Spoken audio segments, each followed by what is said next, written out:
आज हम डॉक्टर साहब आपके पास एक जानकारी लेने आए हैं कि ये हार्ट वाल्व डिजीज़ जो है ये आखिर बीमारी है क्या और कैसे लोगों को प्रभावित करती है।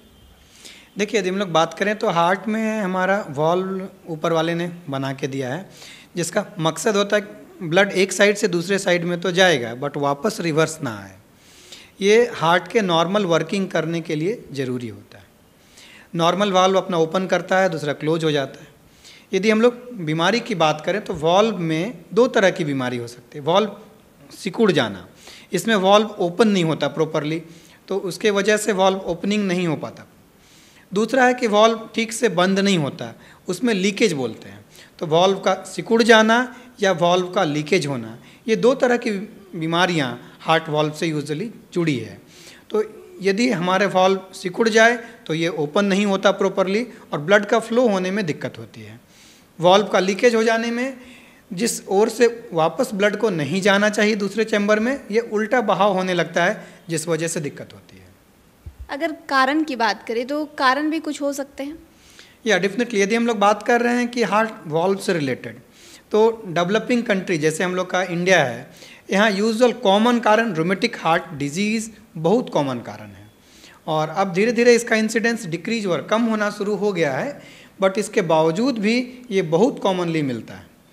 दूसरा कारण बात करें, उम्र के साथ वाल्व में वियर हो जाना या फिर उसे टीयर होना, तो इसको हम लोग सेनाइल कैल्सिफिक यूजुअली बोलते हैं, और ये यूजुअली स्टेनोसिस या रिगरगिटेशन दोनों हो सकता है।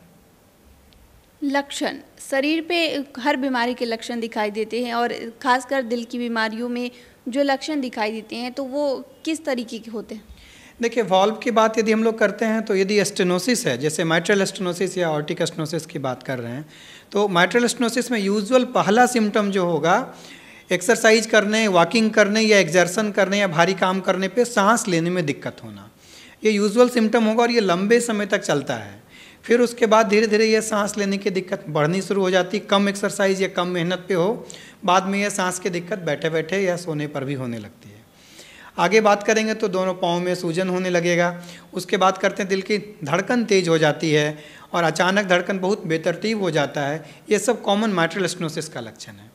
दूसरा बात करते हैं ऑर्टिक वाल्व का स्टेनोसिस हो जाना। यदि ऑर्टिक स्टेनोसिस है तो यूजुअली उसमें कई बार दिक्कत अचानक से बेहोशी सा होना, अचानक आँख के आगे अंधेरा छा जाना, सीने में दर्द होना या सांस लेने में दिक्कत, धड़कन का तेज होना, ये सब कॉमन लक्षण है। अगर बात करें टेस्ट की तो किस तरीके के टेस्ट किए जाते हैं। देखिए, सबसे पहले आप अपने डॉक्टर से मिलें, वो आपके सिम्टम को सुन के आपको एग्जामिन करके एक बेसिक आइडिया बना लेते हैं।